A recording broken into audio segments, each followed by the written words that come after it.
Teresa, ¿qué tal? Adelantando, exaltadas conversando, ya, Yo he adelantando. escuchado nada, yo solamente quería darte las gracias y la bienvenida, aunque sea de esta manera así virtual, aquí al Cervantes y a nuestro club de lectura. Muchísimas gracias.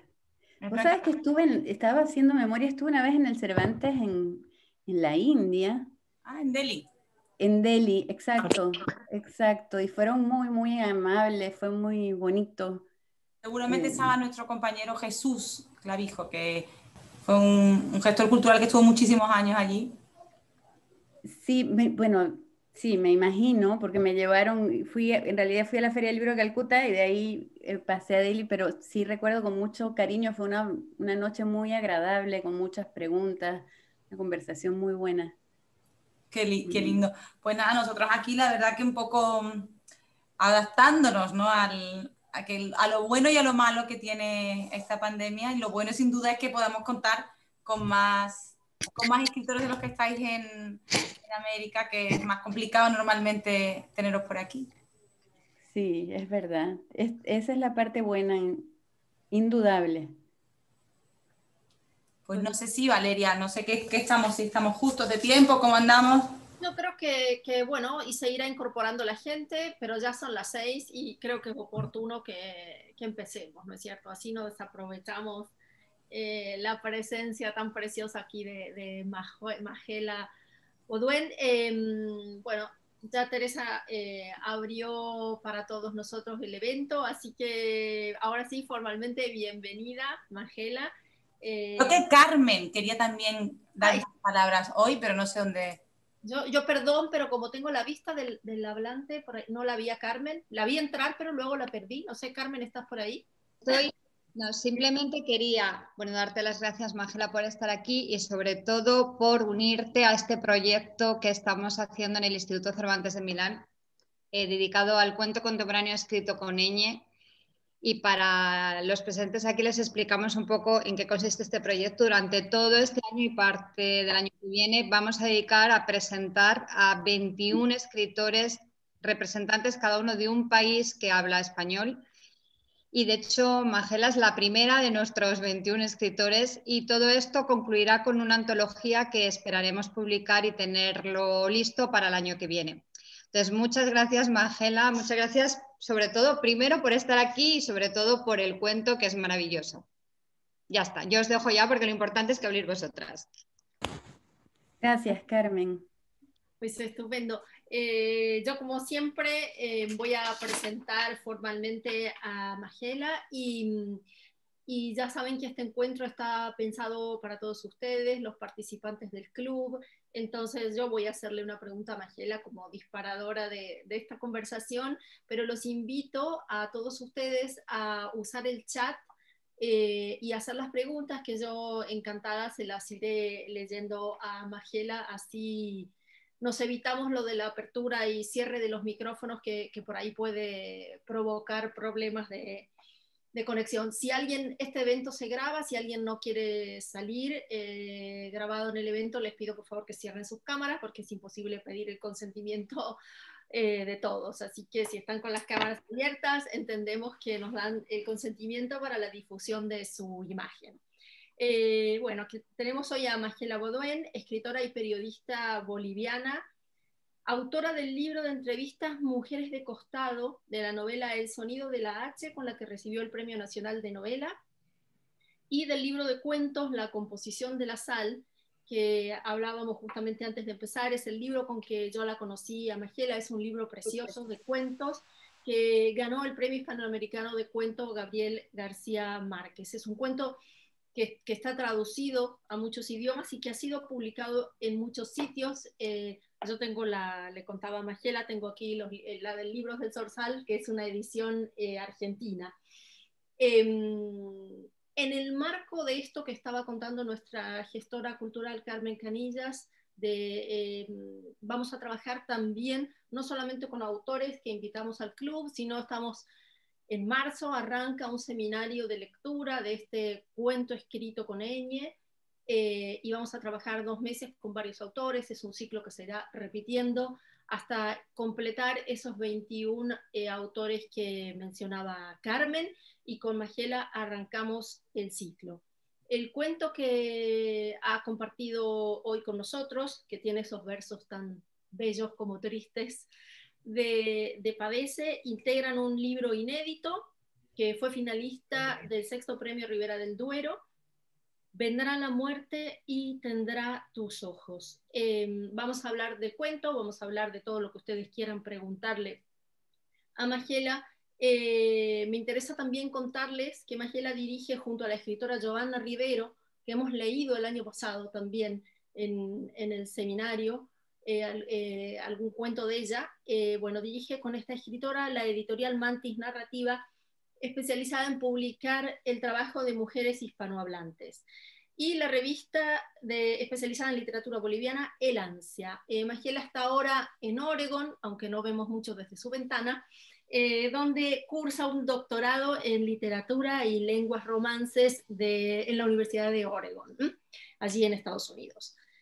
Bueno, arranco preguntándote, Majela, este cuento que justamente nos contabas que habías estado en el Cervantes de la India, como que tiene un tema, hay un tema indio, ¿cómo fue la génesis de este cuento? Bueno, primero muchas gracias y muchísimas gracias a todos quienes han acudido a esta conversación. Qué privilegio siempre poder tener oídos. Y bueno, y la tecnología en estos casos nos aproxima, esto es en tiempos de pandemia, al final un aliento. Sí, vendrá la muerte y tendrá sus ojos. Tiene precisamente una génesis en ese viaje. Y este es un libro y un cuento, tal vez un cuento que me dio pie para pensar en cómo quería trabajar este libro, que tiene sus raíces en la lectura, ¿no? Y en esto me interesa mucho cómo Cristina de Rivera Garza, por ejemplo, piensa la lectura como un espacio no de consumo solamente, o no de consumo, sino más bien como un espacio de producción. Porque, bueno, ¿qué es la imaginación si no es eso, no? Y entonces es un cuento y un libro que, como ustedes habrán visto, perdón, un cuento y un libro, como verán, que hurta abiertamente de muchas fuentes, ¿no?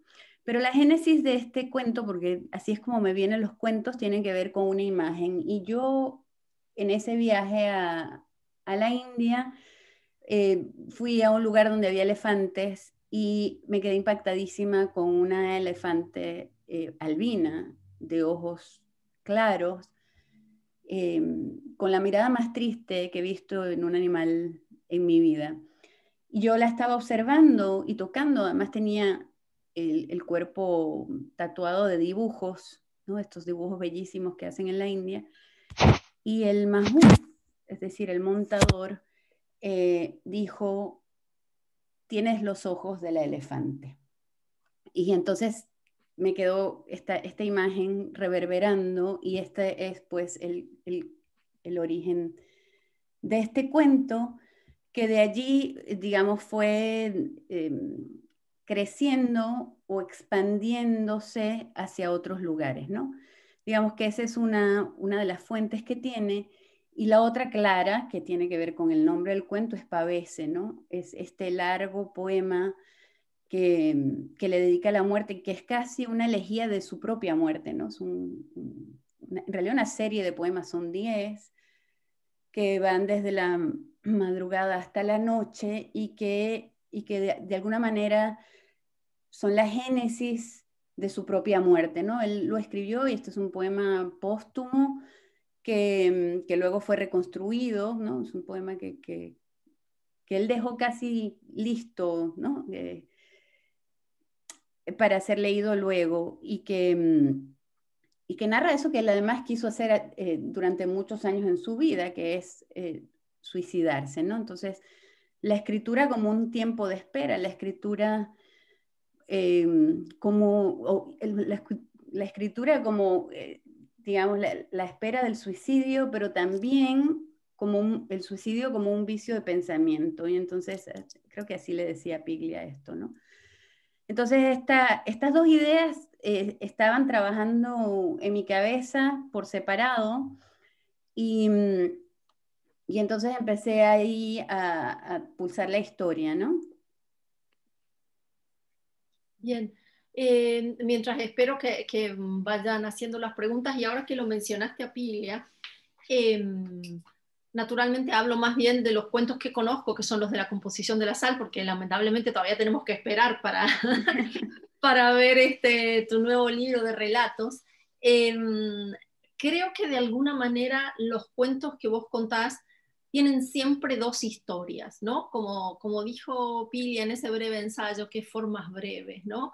Que de alguna manera la forma del cuento moderno siempre contiene dos historias, una visible y una invisible, ¿no? Que pareciera que está formada por los elementos no esenciales o accidentales de la principal historia que se cuenta, y que cuando llegamos al final nos damos cuenta que de alguna manera se invierte, ¿no? Eso que parecía accidental o accesorio se convierte en lo principal, ¿no? Entonces es muy interesante de alguna manera la construcción que haces de esta historia, y imagino que habrá más historias de esa naturaleza en tu libro. Quería que nos cuentes un poquito también, porque hay mucha gente que pertenece al taller de escritura, ¿no?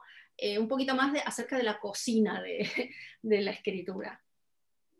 Sí, bueno, a mí el cuento me parece un artefacto de potencia, siempre muy interesante por eso, ¿no? Es decir,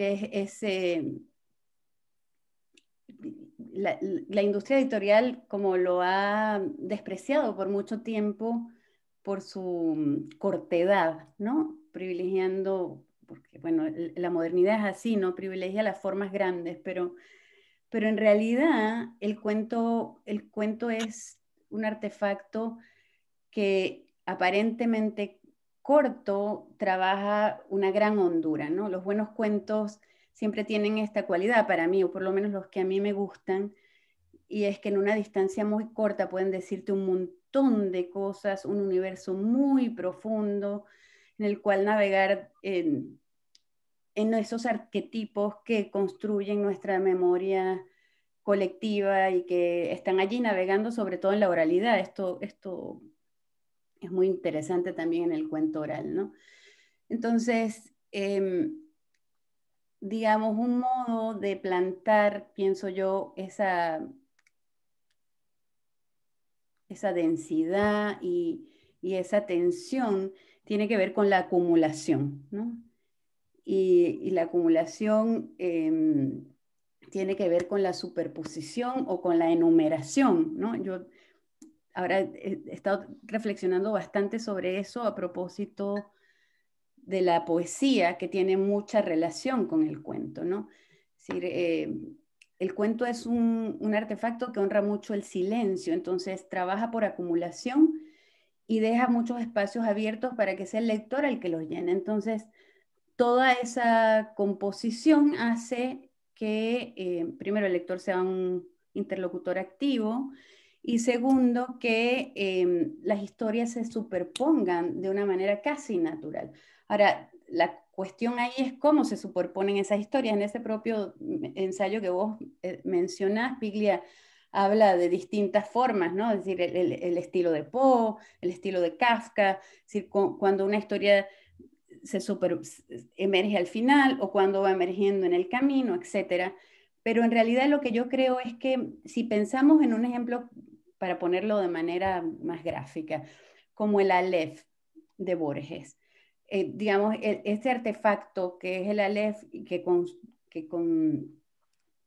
contiene todas las imágenes posibles del universo, en esa enumeración feroz en el que él recuerda y lo que busca encontrar en realidad son las cartas obscenas de Beatriz Viterbo. Él hace una enumeración donde están los bisontes, las arenas, los patios, etcétera, ¿no? Pero esa enumeración, esa acumulación son memorias, ¿no? Y esa acumulación que está sorteada de silencio lo que quiere es que encontremos eso elemental y esencial que es la carne del cuento. Yo pienso que ese es un buen ejemplo de lo que a mí me gusta en un cuento, ¿no? De las muchas pieles que puede haber y de lo mucho que hace el lector con esa información y con el silencio. Para mí esa es la potencia en cuento. Esencialmente eso que tiene la potencia de revelarse más que lo que finalmente terminó ocurriendo, ¿no? En eso Felisberto Hernán me parece fantástico, ¿no? Es decir, más como una memoria, y creo que en eso trabaja este cuento para volver a la realidad de nuestro cuento, más como una memoria desata o envenena el presente. En este caso es esta mujer rota que se encuentra con la elefanta y que la elefanta empieza a generarle una serie de memorias, como esas memorias vienen a envenenar ese presente y a modificarlo, que el relato de una gran historia o de un gran efecto, ¿no? A mí me interesa más qué pasa con ese envenenamiento, qué modifica ese envenenamiento. Y es por eso que mis cuentos a veces parecen ser tan tenues, ¿no? Pero pienso que lo que está pasando debajo, ¿no? Bien, estupendo, clarísimo. Tienes aquí una pregunta de César Mundaca que se une desde Perú y te pregunta si para escribir este u otro relato empleas el método de las escaletas de Gabriel García Márquez. No. No. Yo funciono más por impulsos sensoriales, ¿no? Yo creo que en eso tiene más que ver la poesía, como una imagen se pregna y le hago preguntas a esa imagen, ¿no? ¿Por qué se parecen estos dos personajes, un elefante y una mujer? ¿Qué hace que se parezcan? Y entonces la respuesta a esas preguntas que me hace la imaginación, que me hace la memoria, que me hace un sueño, muchos sueños, o que me hace un titular de prensa. Yo soy periodista y entonces muchas veces tengo muchos cuentos, este también, que tienen que ver con impulsos o con marcas que me generan, no sé, una noticia, un reportaje, ¿no? Es decir, una cosa que hay aquí, ¿no? Que gatilla el olfato del periodista y que te hace preguntar, aquí hay otra cosa más que la que se está diciendo, ¿no? Entonces yo recuerdo que leí sobre las terribles faenas de muerte de Siria después de la revolución y me quedé impactadísima sobre el modo en que ellos recogían los muertos y hacían de esto un espacio de resistencia. Y traté de devolverlo al cuento en este otro personaje que es la pareja de esta fotógrafa, ¿no? Es decir, cómo el espacio de dignidad se reduce a el rito de la muerte, que no es poca cosa, ¿no? Bien. En línea de esto que estás diciendo, te hago una pregunta, pero te voy a explicar primero por qué te la hago, ¿no? Tuvimos también, por ejemplo, a Mariana Enríquez, ¿no? Aquí en el club, Mariana también es cuentista y también es periodista. Sus cuentos, no solo temáticamente, sino por el gusto de... Perdón, me olvidé de descolgar el teléfono. Tienen un gusto más por la tensión y el efecto final, ¿no? Y yo creo que se puede ver en Mariana, en sus cuentos, que son absolutamente literarios, un rastro de crónica. Mariana ejerce el periodismo de manera paralela al quehacer literario, ¿no? Entonces mi pregunta es, ¿vos seguís trabajando como periodista o es un oficio que tenés en stand-by? Bueno, no, ya no, salvo cuando me piden cosas muy puntuales como una crónica o como un reportaje o como una entrevista, que es un género que yo he cultivado bastante, pero ya no estoy en el oficio caliente, digamos. He trabajado en el horno de una redacción y es una de las cosas más apasionantes y más desgastantes de la vida, ¿no? Te deja exhausto porque yo después de trabajar en una redacción pensé que no trabajaba más, porque, digamos, ese nivel de intensidad creo que no lo he vuelto a repetir diario, ¿no? Pero sí es verdad que te deja un sesgo, una mirada, una curiosidad por el mundo un poco distinta de la que ocurre con la literatura, ¿no? Es como, y digo, uso exactamente el sentido que se utilizaría en una redacción, que es el olfato, ¿no? Que es oler donde algo está mal o tiene la potencia de convertirse en otra cosa. Y me pasa, y creo que en Mariana esto es muy evidente, sus personajes, sus temas urbanos, digamos, recogen esa curiosidad. No el modo en que se narra, ¿no? Porque ella es otra cosa. Y entonces sí, me pasa que a veces los personajes de ese realismo descarnado que tiene a veces el periodismo saltan. Y entonces escribo en la ficción aquello que la noticia no puede dar, ¿no? Que son las posibilidades o la respuesta a la pregunta ¿y si? ¿No? ¿Y qué pasa si? De hecho, en la composición de la sal hay un cuento que es, digamos, la contracara exacta de un reportaje de una amiga mía, que es una poeta, además muy buena poeta, que es Paola Rodríguez Leitón. Ella llega un día a una reunión contando una historia que tiene que escribir, pero en la que no cree. Entonces, discutimos ahí mucho esa noche, o sea, cuál era la verdadera historia, ¿no? De ese asesinato que le tocaba relatar. Y yo llegué esa noche a casa, así con fiebre de escritura, a escribir esa otra historia que ella no podía contar por razones obvias. Ella tenía una serie de fuentes y una verdad parcial que contar que no respondía a lo que ella creía de la realidad, pero tenía unas normas exactas que decir, ¿no? Entonces creo que esta relación, en mi caso, expande las posibilidades de comprender el mundo, ¿no? Digamos, la ficción ensancha eso, ¿no? Es como una cortadura a la realidad que permite profundizar. Y bueno, eso es al final la imaginación, creo. Estupendo. Aquí tienes otra pregunta de Jean-Claude Van Der que te dice, en la historia de Jokia, ¿cuál es la parte real y qué cosa has inventado? Jokia parece casi una verdadera persona.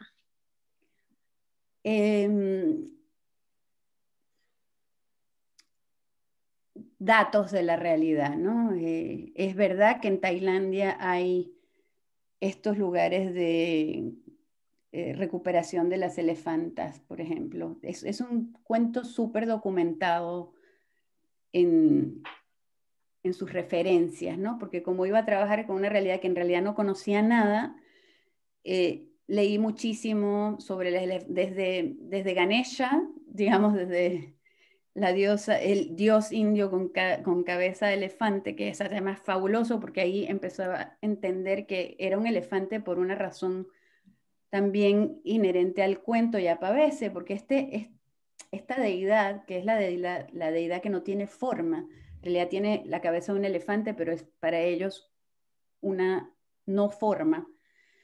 Y es como una suerte de Aleph para volver a una referencia, es decir, ese cuerpo contiene todos los átomos del universo, toda la energía posible del universo, es decir, es el origen y el fin en sí mismo, por eso es una deidad casi ubicua que potencia la vida, que es la sabiduría, pero es el destino final. Entonces me gustaba mucho esa idea de Ganesha relacionada a esta elefanta, ¿no? Como el lugar de destino de esta mujer rota, quebrada, que igual que la elefanta, había sido doblada en su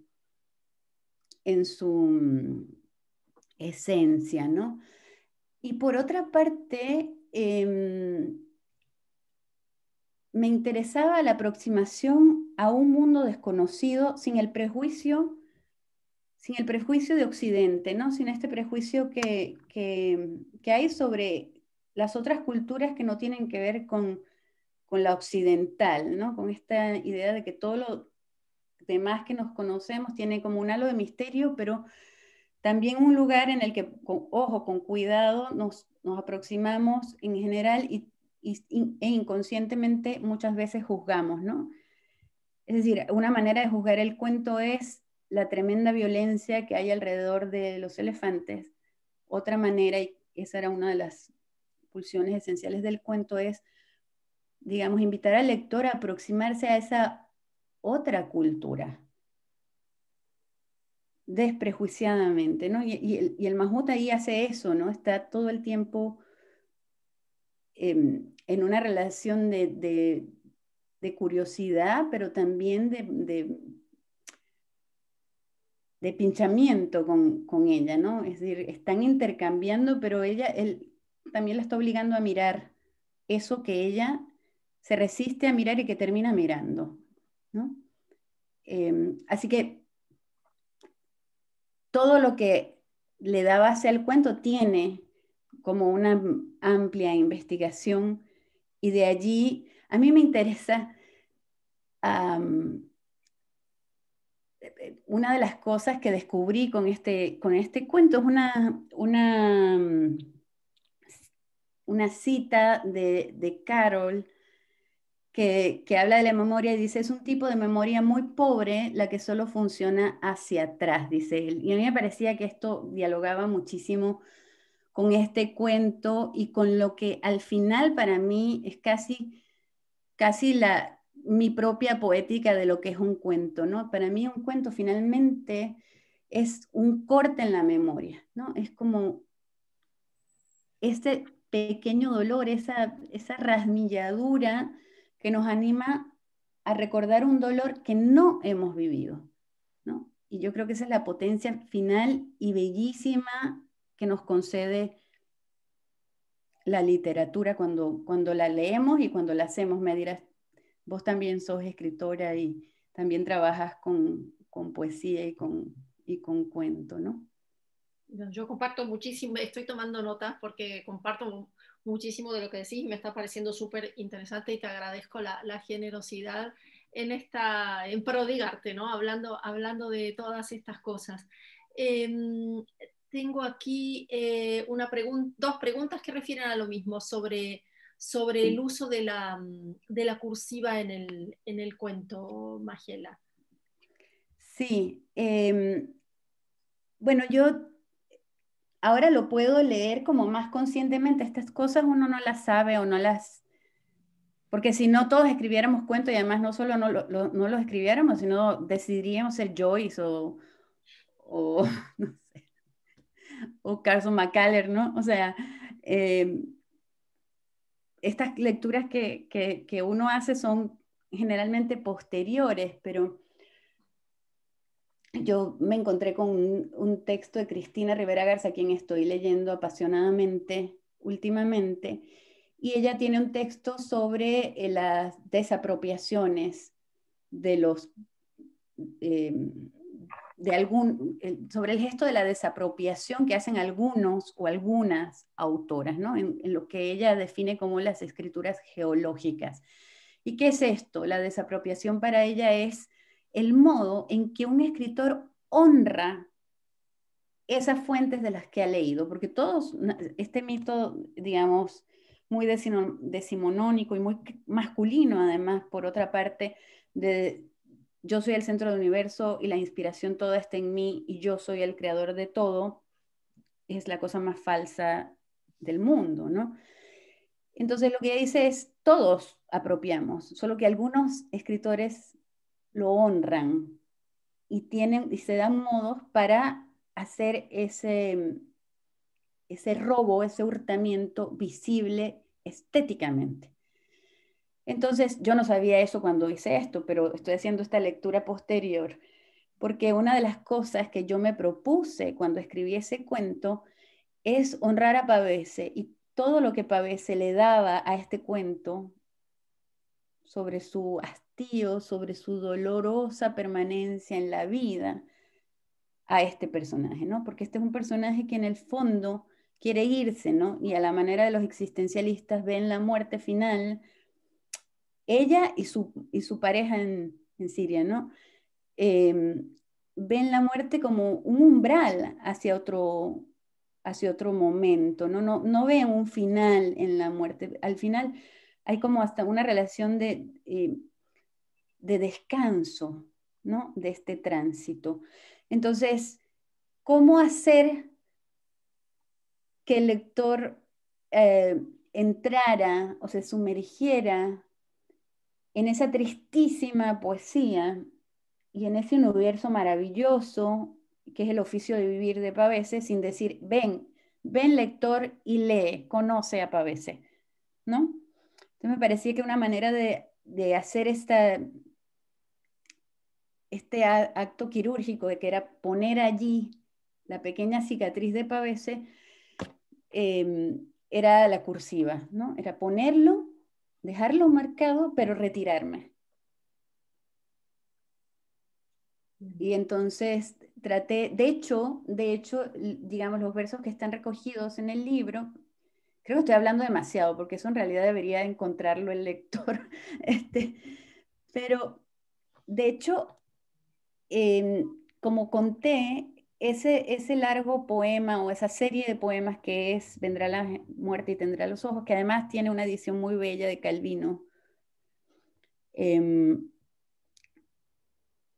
empieza en la mañana, casi como el anuncio de lo que va a ser ese día, y termina en la noche. Entonces, este cuento ocurre durante un día, empieza una mañana y termina en la noche.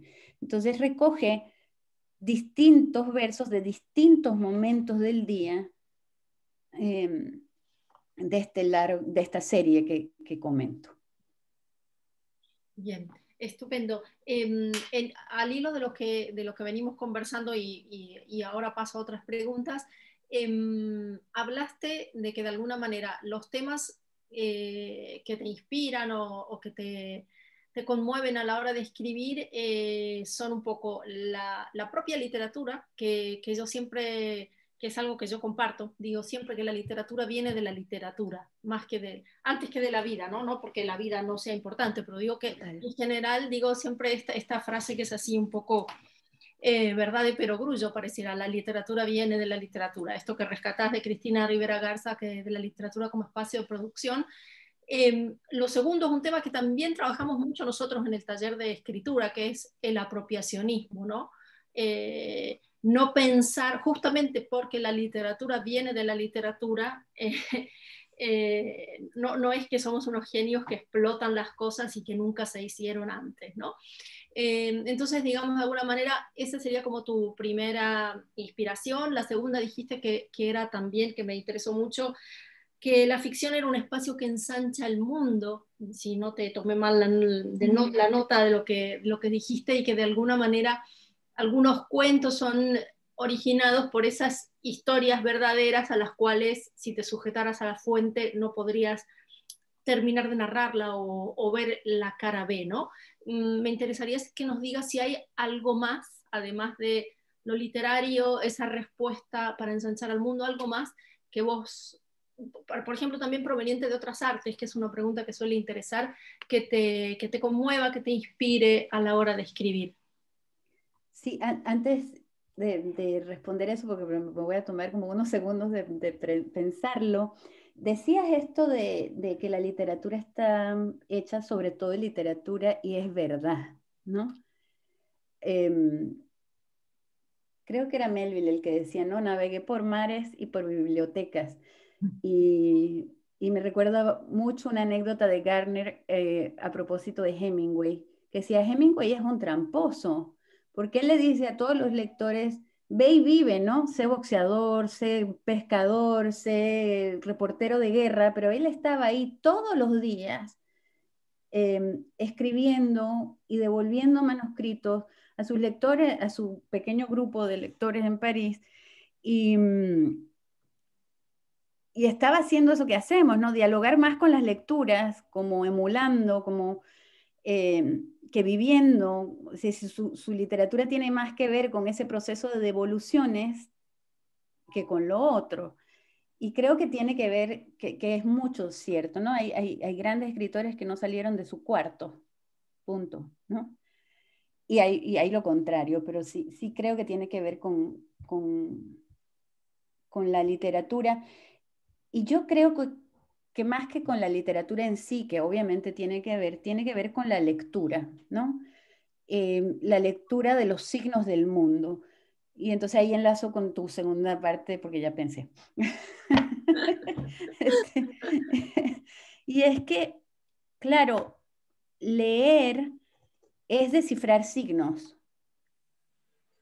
Y descifrar signos tiene que ver con em, una mirada atenta, ¿no? Con la curiosidad.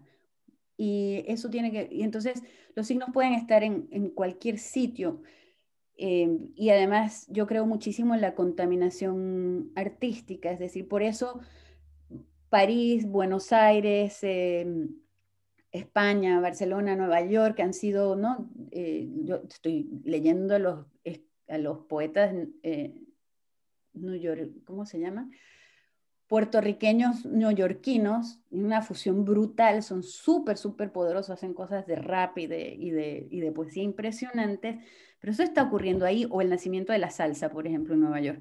Tiene mucho que ver con la contaminación, con esto que estamos hablando, ¿no? Es decir, con la lectura de esos signos que están allí y que se juntan y en la fricción, entonces producen yuxtaposiciones, eh, acumulaciones productivas. Entonces, me interesa lo que me dice la filosofía, me interesa lo que me dice la poesía, muchísimo, digamos, a mí la poesía me sirve para desestructurar el lenguaje, por ejemplo. Decía Piglia de los poetas que siempre hablan en una lengua extraña, ¿no? Para que sea una buena poesía, tiene que parecer que está escrito en otro lenguaje, en algo que no conoces. Y a mí eso siempre me ha fascinado. Yo estoy haciendo ahora un intento de poesía, pues siempre he tenido como reverencia inmensa a los poetas por esta misma cualidad. Entonces, digamos, o en la música, o mi hermano es arquitecto y conversamos muchísimo, él es una una mente muy despierta, muy curiosa y siempre me manda videos, cosas que yo no tengo idea hoy de qué pasa en la música, es un gran melómano, o dialogamos mucho. Entonces hay gente con la que dialogas y te deja como esas semillas que luego te gatillan cosas y que están ahí. Yo creo que todos los escritores tenemos estos espacios de contaminación, necesitamos, y todos somos unos ladrones, ¿no? Todos están, a mí me ha pasado alguna vez con algunos amigos que estamos en una conversación y pasa algo, comenta algo y como alguna vez mirarnos y decir, bueno, ¿lo escribes vos o lo escribo yo? ¿No? O sea, entonces todos estamos robando, ¿no? Eve Ujar tiene un cuento hermoso, ¿no? Ella está, que es una clase de escritura, ¿no? Como muchos de sus textos. Ella está en un café y ve a un tipo hablar por teléfono, un tipo guapo, un tipo bien portado, bien vestido, muy porteño, y habla por teléfono y entonces a él nadie le contesta. Nadie quiere hablar por teléfono. Hace como 10 llamadas por teléfono y ya lo está mirando. Y entonces eso le produce curiosidad. Y empieza a armar un perfil de por qué no le contesta el teléfono. Y hace una historia, ¿no? Entonces, ¿cómo construir un personaje? Casi podría llamarse el cuento. Pero está robando, está mirando, ¿no? Y entonces el cuento es bellísimo porque termina construyéndole unos padres, digamos, una trastienda, que es el cuento, ¿no? Y eso me parece muy divertido. Así es, así es, estupendo. Tengo aquí una pregunta, regresamos a la elefanta, ¿no? Dice, curiosamente, Ganesh, te dice Patricia Orts, curiosamente Ganesha es el dios que remueve los obstáculos en la vida y en esta historia hay un camino de dolor en todos los personajes, una evolución destructora. Bueno, es una bellísima lectura, ¿no? Yo creo que el dolor probablemente sea el hecho más pedagógico de nuestra vida, ¿no? atravesar el dolor, la transformación más importante. Y creo que todos, incluso ese Mahmoud, ese montador también está allí para contarnos algo, ¿no? Y me decía Giovanna Rivero el otro día que conversábamos, que le parecía que el cuento tenía como, la obligaba o nos obligaba a relacionarnos con la historia desde otra cultura y a entender que el sacrificio es parte de la trascendencia en el ritual y en muchas culturas, ¿no? En esto en particular. Entonces, que ese sacrificio animal, fuera de la barbarie, que es como tendemos a verlo, también contiene en sí mismo un acto de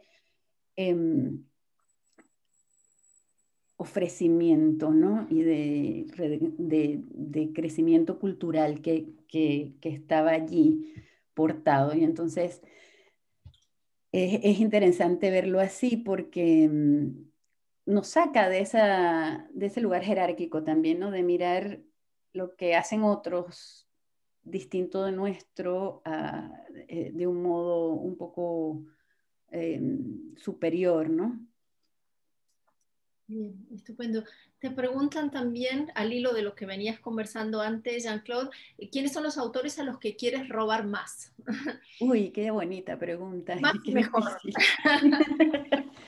Qué difícil. Bueno, no sé, o sea, a ver, hay autores que a uno le dicen cosas y a los que uno vuelve, ¿no? Siempre.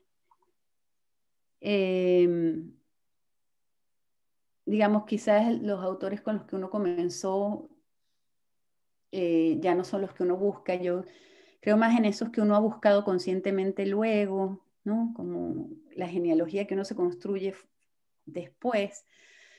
Pero hay autoras y autores a los que yo vuelvo a consultar, a buscar patrones, no sé, digamos, leo mucho cuento, me gusta mucho Clarice Lispector, ¿no? Que tiene un mundo intrincado, que puede enseñarnos muchas cosas desde una voz interior muy profusa y muy, digamos, psicológicamente compleja, pero al mismo tiempo de una belleza extraordinaria, de una cadencia en, en el tono, en el modo, en el fluir del relato que a mí me fascina y que además muchas veces encuentra en el espacio cotidiano, que es un espacio en el cual yo trabajo, donde no parece que pasa nada, pasa todo. Y entonces, no sé, pienso que cuando leí Felicidad Clandestina, por ejemplo, que es un cuento de la niñez que además trabaja sobre esto que estamos hablando, que es la lectura, a mí se me voló la cabeza y dije, pero wow, ¿cómo hace esto en un trayecto tan corto, de un modo tan... Entonces, una autora a la que vuelvo, que me dice cosas y a la que, a ver, ¿cómo hizo aquí? Y que me calma muchas veces es Clarice. Igual que muchas y muchos, las sureñas, los sureños a mí norteamericanos me marcaron mucho, a mí Carson McCullers me gusta mucho, bueno, Flannery, Faulkner sin duda, me gusta Capote, digamos, toda esa tradición me fascina. Silvino Campo también, ¿no? Digamos, los universos domésticos de Silvina, su gótico extraño. Eve Ujar es una maestra, a mí su simplicidad aparente me conmueve muchísimo. Y luego Hermanas de Viaje, ¿no? Yo, por ejemplo, con Giovanna Rivero dialogo mucho en la vida real, pero también en la literatura. Es una autora cuya obra, que por cierto está presentando estos días en España, un libro que les recomiendo profundamente, que es Tierra Fresca de su tumba. Es un libro ella trabaja en un gótico fantástico, muy potente, llenísimo de profundidad y belleza. Entonces, trabajo pues somos muy amigas, conversamos mucho de literatura y de libros y de la vida, pero también converso con sus textos, es decir, Giovanna es una autora muy contemporánea con la que converso, digamos, y así, creo que hoy en Latinoamérica hay muchísimas, como podemos hacer un mapa muy grande de escritoras y escrituras muy valiosas, y no solo de mujeres, de hombres también, creo yo. Se me viene a la cabeza Giuseppe Caputo así como de inmediato, ¿no? Bien. Sí, Bueno, no justo sé me si estaban me preguntando fui por con las qué. ramas, creo. No, no, no, en absoluto. No, yo creo que no, en absoluto. Creo que la pregunta venía por allí, ¿no? De alguna manera, a quiénes querías robar o con quién conversabas, ¿no? Porque uno dice así, robar jocosamente, pero creo que el término es eso, honrar y conversar, ¿no? Esos serían los términos. Bueno, has nombrado a Giovanna Rivero, no sé si quieres nombrar alguna otra autora boliviana, que es lo que te pregunta César Mundaca, ¿no? ¿Cuál es el autor o autora Eh, a la que vuelves? bueno, me gusta mucho también Liliana. Liliana es una cuentista fabulosa. Eh, ahorita hay una generación muy interesante, eh, digamos, de mis contemporáneos. Rodrigo Asbun, me interesa mucho lo que hace Rodrigo. Me parece de una belleza y de una hondura tremenda. Y en el siglo XX hay un autor que a mí, al que vuelvo recurrentemente, es uno de los que yo siempre digo, no se lo conoce porque es boliviano, porque se lo debió conocer, es uno de los cuentistas más grandes del país. Y si ustedes pueden leer un cuento que se llama El Pozo, él escribe, fue como a reportear la guerra del Chaco y escribió crónicas de la guerra del Chaco, pero la mejor narrativa de la guerra, pienso yo, se ha escrito en Bolivia desde la literatura, y una de esas mejores narrativas es la que hace Augusto el Chueco Céspedes. Tiene unos cuentos que son impresionantes y además unos cuentos que están explorando un realismo que luego se vuelve fantástico, eh, psicodélico en algún caso. eh, es muy interesante y es un autor al que permanentemente visito desde el cuento. Hablé ahora de María Virginia Estensoro, no es porque la haya visitado mucho, sino que en poco tiempo la he vuelto a mirar varias veces, porque no la conocía, o sea, la había leído, pero no la había leído con esta atención. Y las cosas que hacen en ese libro, porque es un libro, son muy, muy poderosas. Entonces, creo que allí está ella, está Yolanda Bedregal, la poesía de Yolanda es muy interesante también. Bueno, Bien, estupendo. Tienes aquí también un comentario sobre el cuento que dice, todo cuento te toca el hueso o deriva principalmente de la estética de una construcción intelectual. ¿Cómo ha sido esto a lo largo de tu escritura? um, no sé si entiendo bien la pregunta, me parece en todo caso muy interesante y creo que hay cuentos que provienen de una sensación en el cuerpo, ¿no? Esto que te produce un arrobamiento, ¿no? Algo que te conmueve y que quieres contarlo y no sabes cómo.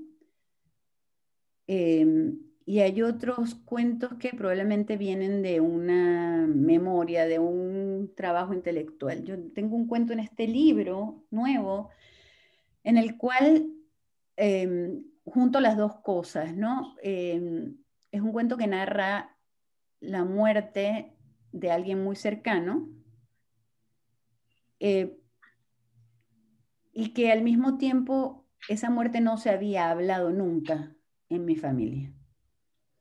Entonces yo tenía el dolor en el cuerpo de esa muerte, pero al mismo tiempo la potencia intelectual de decir, puedo narrar algo que no ha pasado, es decir, puedo recordar algo que en realidad no ha ocurrido,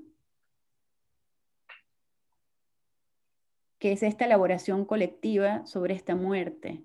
¿Es posible hacer esto? Y entonces se volvió una pregunta intelectual. a la que traté de responder, se terminó siendo una novela, una pequeña novela, em, que conjuga ambas cosas. Y entonces lo que me interesa ahí de la memoria no es el retrato de lo que ha pasado, porque eso muchas veces tiene, digamos, tiene unas posibilidades muy reducidas, sino de vuelta la potencia de las muchas formas en que algo puede explicarse, ¿no? Y de nuevo, de la lectura que de un propio hecho puede ocurrir de distintas miradas. Y entonces el cruzamiento de eso es lo que produjo este cuento, y entonces creo que ahí respondo a lo que gentilmente me acaban de preguntar. Bien, estupendo. Una pregunta, Magela, porque bueno, como comenté al principio, nosotros ahora en marzo arrancamos con este seminario de lectura y te vamos a estar leyendo en más profundidad. Ya tenemos un grupo de valientes, a ver si sumamos más valientes al taller. Y una pregunta que siempre nos solemos hacer en la lectura ya integral de un libro es, sobre todo un libro de cuentos, ¿no?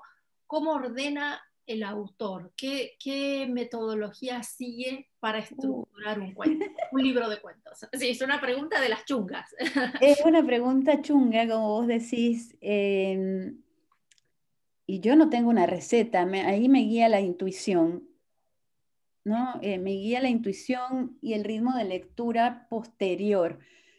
Yo creo que escribir es mucho corregir, ¿no? Digamos, una parte muy placentera de la escritura, también a veces dolorosa porque te das cuenta que tenés que borrar, quitar, sacar, ¿no? Y que eso que te costó tanto de pronto no sirve de nada, es esa lectura posterior.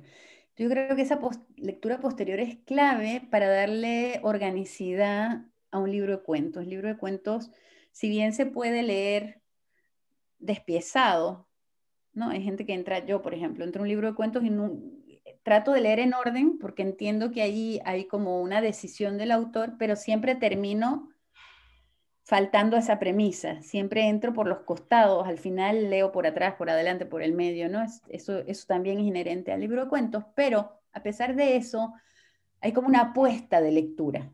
¿Cómo quisieras que se lea este libro de cuentos?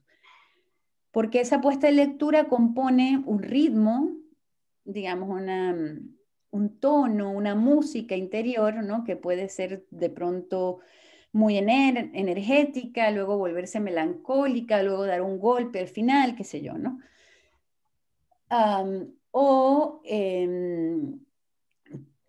También puede haber una búsqueda de un efecto, ¿no? Y también una organicidad de temáticas, etc.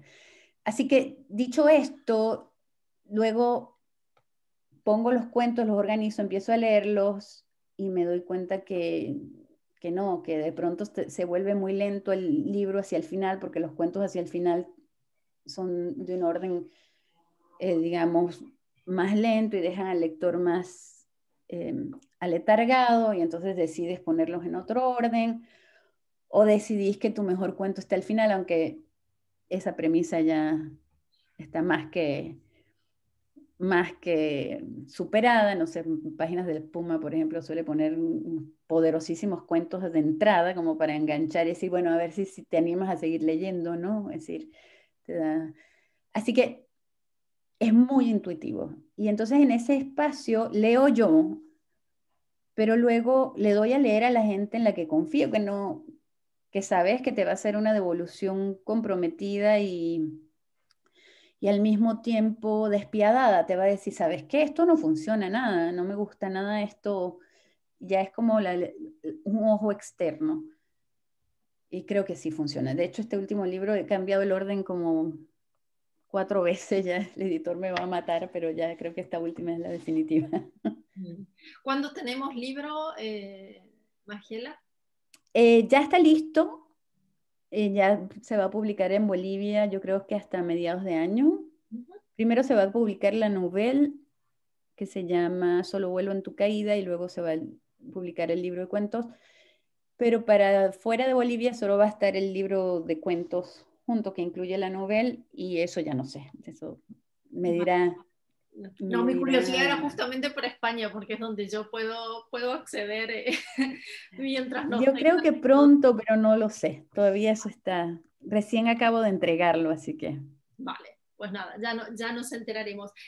Bueno, creo que queda espacio para una pregunta más. No sé si alguien tiene algo para preguntarle a Magela que se nos haya escapado.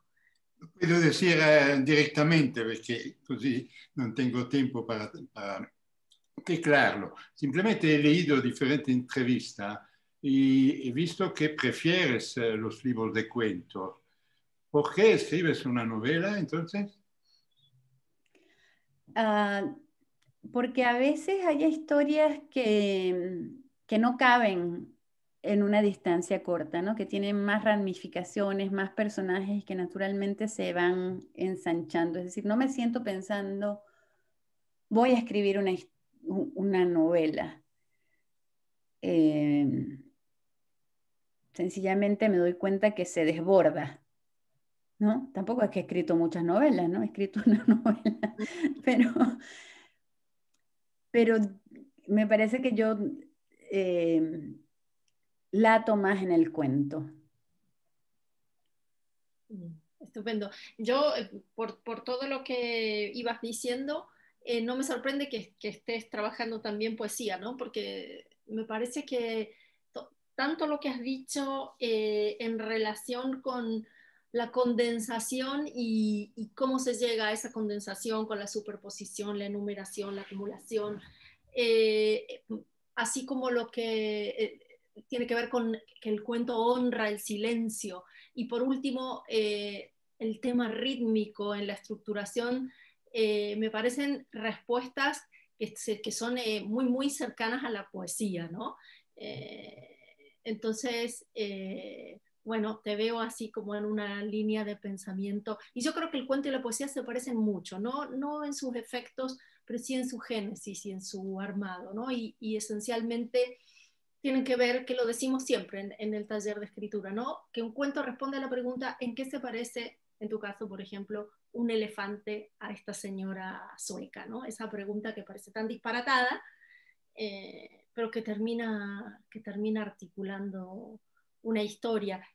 Quería que en estos minutos nos comentaras un poquito de tu trabajo editorial junto a Giovanna Rivero, porque me parece muy importante, decíamos al principio del encuentro informalmente, ¿no? Como cuánto han influido las mujeres editoras en la difusión del trabajo, no solo de otras mujeres, sino también de hombres, ¿no? Y que han propiciado esta fraternidad, hermandad, sobre todo en América Latina, ese continente lleno de países tan llenos de obstáculos de toda naturaleza, geográfica y económica, ¿no? Entonces, que nos contaras un poquito de ese proyecto, por favor.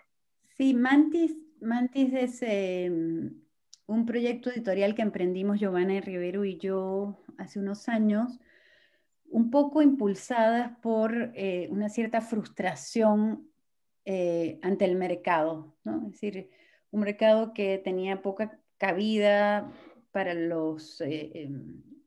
para las escrituras de mujeres, un mercado que era injusto y en algunos casos y sigue siendo muy injusto, digamos, en cómo destacar el trabajo de las periferias, ¿no? Siempre ocurre eso. Entonces, en algún punto decidimos, bueno, dejar de quejarnos y hacer algo. Entonces decidimos hacer una editorial que se dedicara, y en ese momento nos parecía un gesto un poco anacrónico, un gesto que podía ser visto como maniqueísta, pero que no nos importaba en realidad, nos importaba y nos parecía necesario poder decir en voz alta, queremos publicar mujeres, punto.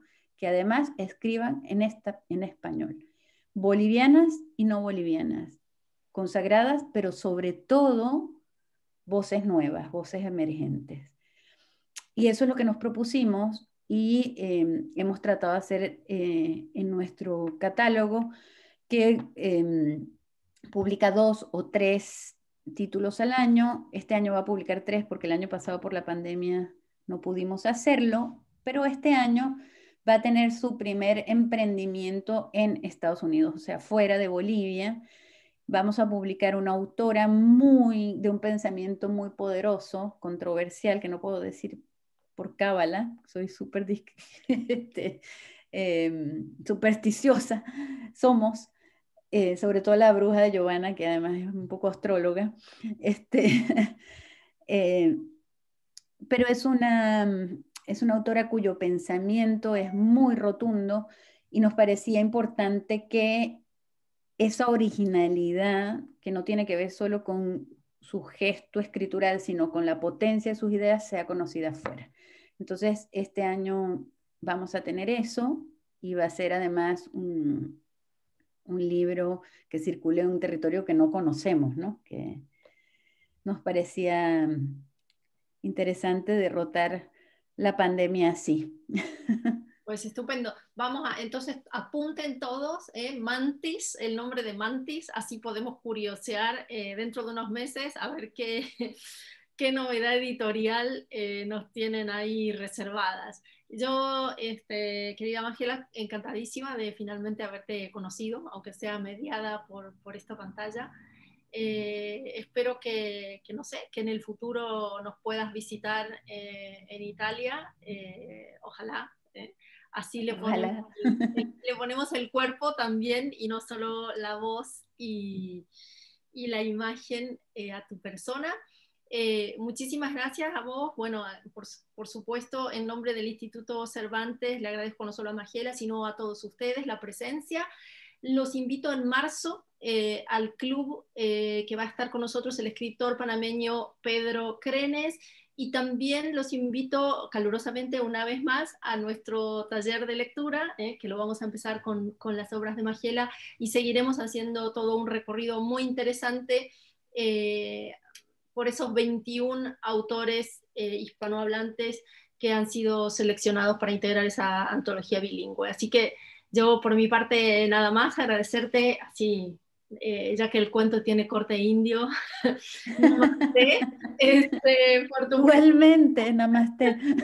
por tu presencia, por tu literatura, por tu calidez y por tu disponibilidad, que te hemos matado a preguntas.